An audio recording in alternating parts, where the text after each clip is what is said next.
자, 구약성경 1258페이지 호세아서 2장의 말씀을 볼 차례입니다. 호세아서 2장 14절에서 20절까지의 말씀입니다. 호세아서 2장 14절에서 20절까지의 말씀, 우리 같이 찾으셨으면 말씀을 읽도록 하겠습니다. 시작. 그러므로 보라, 내가 그를 타일러 거친 들로 데리고 가서 말로 위로하고 거기서 비로소 그의 포도원을 그에게 주고 아골 골짜기로 소망의 문을 삼아 주리니 그가 거기서 응대하기를 어렸을 때와 애굽 땅에서 올라오던 날과 같이 하리라. 여호와께서 이르시되 그날에 네가 나를 내 남편이라 일컫고 다시는 내 바알이라 일컫지 아니하리라. 내가 바알들의 이름을 그의 입에서 제거하여 다시는 그의 이름이 기억하여 부르는 일이 없게 하리라. 그날에는 내가 그들을 위하여 들짐승과 공중의 새와 땅의 곤충과 더불어 언약을 맺으며 또 이 땅에서 활과 칼을 꺾고 전쟁을 없이 하고 그들로 평안히 눕게 하리라. 내가 네게 장가들어 영원히 살되 공의와 정의와 은총과 긍휼히 여김으로 내게 장가들며 진실함으로 내게 장가들리니 내가 여호와를 알리라. 하나님의 말씀입니다. 아멘. 자, 호세아서부터 말라기서까지 우리가 보통 소선지서다 이렇게 부르는데요. 분량이 작기 때문에 소선지서라고 부르는 것이지 내용 면에서는 오히려 대선지서보다도 더 핵심적인 말씀을 우리에게 간략하게 알려주시기 때문에 오히려 소선지서를 통해서 우리가 깨닫는 바가 더 많습니다. 자, 호세아는 이 소선지서의 12권 중에 이제 첫 번째 책인데요. 호세아라는 이름을 가진 인물이 성경에 3명 정도 등장을 해요. 제일 잘 아는 사람은 우리 여호수아의 본명이 원래 호세아였죠. 그래서 여호수아가 호세아라는 이름을 가지고 있고 또 북이스라엘의 마지막 왕이 호세아 왕이었습니다. 이 호세아 왕 때 아수르에 의해서 북이스라엘은 멸망을 당하게 되죠. 그리고 세 번째 등장하는 호세아가 오늘 우리가 선지서를 통해서 보게 되는 호세아 선지자입니다.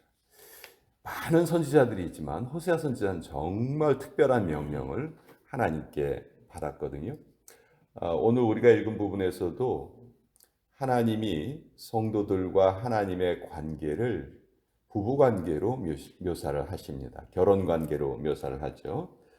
진실함으로 너에게 내가 장가를 들겠다. 이렇게 결혼관계로 표현을 하시는데 이 호세아에게는 정말 이상한 명령이 주어졌어요. 호세아 선지자에게 음란한 여인하고 결혼을 해라. 그래서 선지자라면 가장 정결한 여인과 결혼을 해야 하는데 오히려 가장 정결하지 못한 여인하고 결혼을 하라는 그런 아주 이상한 명령을 받아요. 그 명령을 통해서 호세아는 결혼 생활에 있어서 많은 고생을 경험을 하게 되죠. 그래서 하나님께서는 바로 네가 경험하는 그 결혼 생활이 내가 나의 백성 이스라엘과 경험하는 그 결혼 생활과 같다. 너도 나의 이 안타까운 마음을 네가 직접 경험해 보기를 원한다. 너의 삶을 이스라엘 사람들에게 시각적으로 보여줬으면 좋겠다. 그래서 어떻게 보면 호세아는 하나님께 들림 받아서 시청과 교재로 사용이 돼요. 그 호세아의 그 모습을 사람들이 이상하게 생각할 거 아니에요. 저 선지자가 왜 저렇게 부정한 여인하고 결혼을 하지? 아이를 낳았는데 아이들의 이름을 다 부정적으로 짓죠. 너는 내 백성이 아니다. 너에게는 긍휼이 없다. 뭐 이런 식으로 이름을 짓고 또 그 아내 고멜이 도망갔을 때 가서 또 돈을 주고 사와요.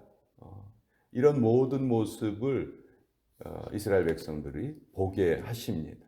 그리고 나의 마음이, 너희들 향한 나의 마음이 이렇게 안타깝다 하는 것을 하나님께서 보여주시려고 해요. 많은 선지자들이 있지만 특별히 북이스라엘에서 활동한 선지자들의 이름을 우리가 좀 기억할 필요가 있어요. 제일 유명한 엘리야, 엘리사, 그리고 호세아, 아모스, 요 네 사람이 북이스라엘에서 활동을 합니다. 여러분, 북이스라엘은 남유다보다도 일찍 멸망당했고요, 영적인 그 피폐함이 훨씬 더 컸어요. 그래서 하나님께서 선지자들을 보내실 때에도 좀 더 강력하게 외칠 수 있는 그런 사람들을 보내시는데, 그 중에 한 사람이 바로 이 호세아였다는 거예요. 호세아가 삶을 통해서 하나님의 마음을 저들에게 알려주십니다. 자, 14절에 보시면요. 그러므로 보라, 내가 그를 타일러 거친 들로 데리고 가서 말로 위로할 것이다. 거기서 비로소 그의 포도원을 그에게 주고 아골골짜기로 소망의 문을 삼아줄 것이다. 아골골짜기를 소망의 문으로 삼아줄 것이다. 이것이 여호와의 본심이에요. 북이스라엘을 향한 여호와의 본심. 너희가 지금 우상 숭배를 열심히 하면서 나의 진노를 쌓아가고 있지만 제발 그 길에서 돌이키기 바란다. 다시 나에게로 돌아와라. 호세아서에서 제일 많이 나오는 표현이 내게로 돌아오라. 이 표현이 무려 15번이 나오거든요. 그래서 하나님의 그 안타까운 마음이 어떻게 보면 가장 잘 표현된 성경이 호세아서다 하는 것을 우리가 알게 됩니다. 자, 하나님이 이스라엘 백성들을 거친 들로 데리고 가시겠다.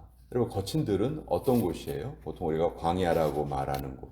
광야는 정말 의지할 것이 없죠.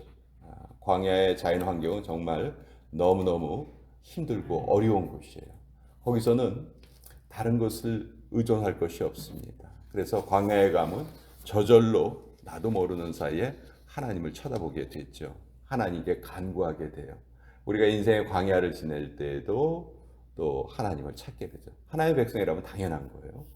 근데 여러분, 광야가 모든 사람들에게 광야 생활이 유익이 되는 게 아니에요.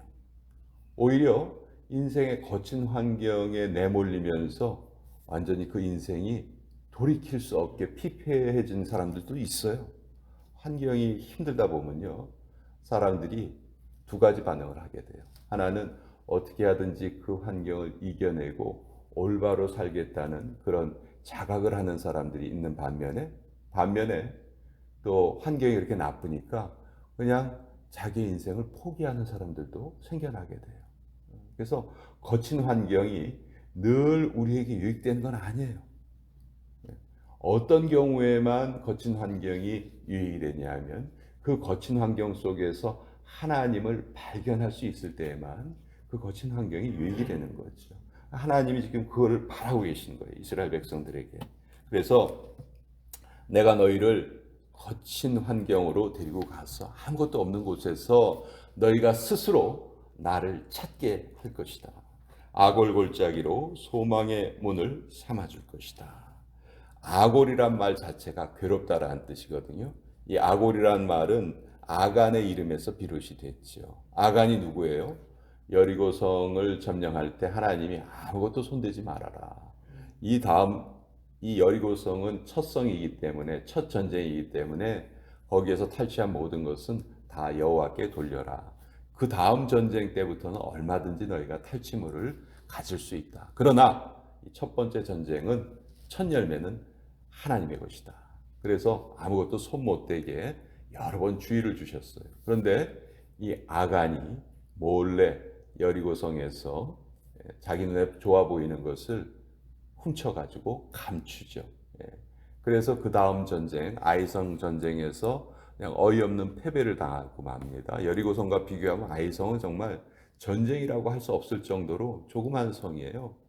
얼마든지 쉽게 이길 수 있는 곳인데 거기에서 이스라엘이 크게 패하죠. 그래서 여호수아가 하나님께 묻고 하나님은 아간의 범죄를 지적을 하셨어요. 그래서 사람들이 그 아간을 돌로 쳐서 죽이게 됩니다. 그리고 그 돌로 친 그곳의 이름을 아골골짝이라고 부르게 되죠. 그래서 그 다음서부터는 이 아골골짝이라는 말은 괴로움을 뜻하는, 너의 그 범죄 하나가 우리 이스라엘 모든 민족을 다 괴롭게 했다. 그 뜻으로 이제 아골골짝이라고 이름을 붙였는데, 그래서 그 아골골짜기가 이렇게 괴로움과 수치와 고난의 어떻게 보면 대명사라고 할 수 있는 거예요. 근데 그 아골골짜기를 소망의 문으로 내가 변화시켜 주겠다.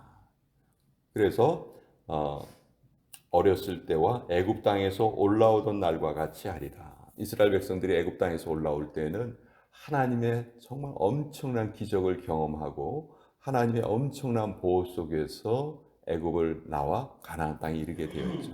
그때 이스라엘 백성들은 정말 하나님을 경외하는 마음이 충만했거든요. 바로 그때로 내가 돌이키게 하겠다. 그래서 그날에 16절에 보면 내가 나를 내 남편이라 일컫고 다시는 내 바알이라 일컫지 아니하리라.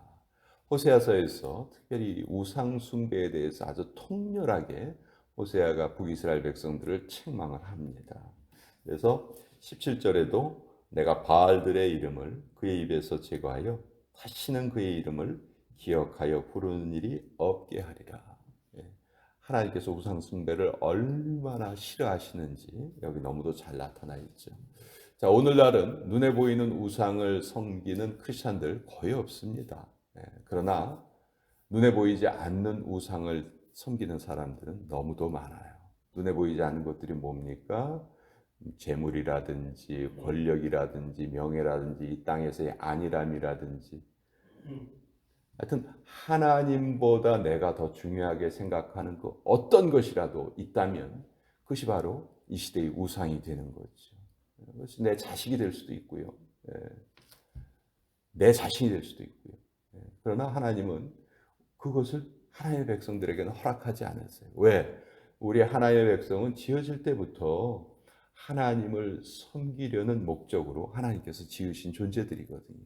그러니까 지어진 목적에 맞게 살아가는 것이 가장 복된 삶이고 그것이 우리의 사명이고, 그런 삶을 살아갈 때 하나님께서 늘 잘하였도다 착하고 충성된 종아, 우리 그렇게 기뻐하시고 우리에게 모든 복을 내려주시는 거죠.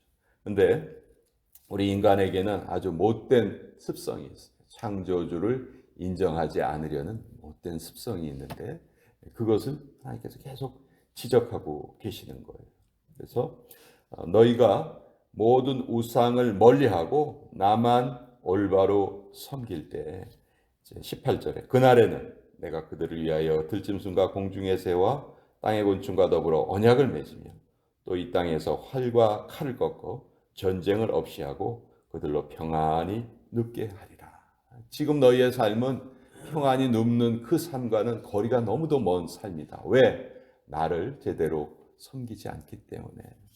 그러나 나를 제대로 섬기는 자에게 내가 이런 은총을 베풀어 주겠다. 그리고 19절 내가 네게 장가들어 영원히 살되 공의와 정의와 은총과 긍휼히 여김으로 내게 장가를 들겠다. 참 하나님이 자신의 마음을 우리가 너무도 쉽게 이해할 수 있는 그 결혼이라는 그 관계를 비유해서 하나님께서 자신의 마음을 이렇게 계시하고 계시는 거예요. 그래서 20절에 진실함으로 내게 장가 들리니 내가 여호와를 알리라 이렇게 말씀하고 계시죠. 정말 우리는 성경을 읽을 때요, 어떻게 읽어야 내가 성경을 읽었다고 말할 수 있는가? 하나님의 마음을 조금씩 더 이해하게 될 때, 그때 내가 성경을 읽은 거예요. 그때 내가 성경의 말씀을 받은 거예요.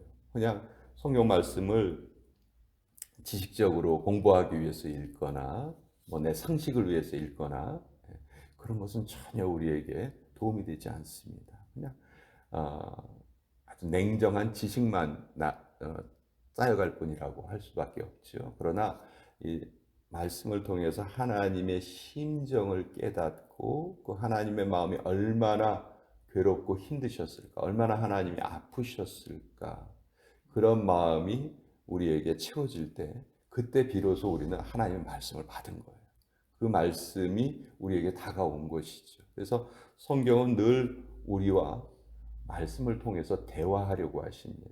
그 대화를 통해서 하나님의 본심을 깨닫게 하시고 그 하나님의 본심대로 살아가도록 우리를 이끌어 주시는 거죠. 그것이 우리가 성경을 읽는 목적이에요. 그것이 날마다 우리가 말씀을 대하는 이유가 되겠죠. 그래서 오늘 이 호세아서의 말씀을 통해서 우리가 하나님의 심정을 조금이라도 더 알았으면 좋겠다. 이렇게 마음이 아프셨던 하나님을 나는 오늘 조금이라도 더 하나님의 마음을 유쾌하게 해드려야 되겠다. 더 기쁘시게 해드려야 되겠다. 나의 행동 하나, 생각 하나로 하나님이 기뻐하실 수 있으면 너무 좋겠다. 우리가 그 마음으로 살아간다면 정말 올바른 성도의 삶을 살아가는 것이다. 오늘 이 말씀을 여러분과 함께 나누었습니다.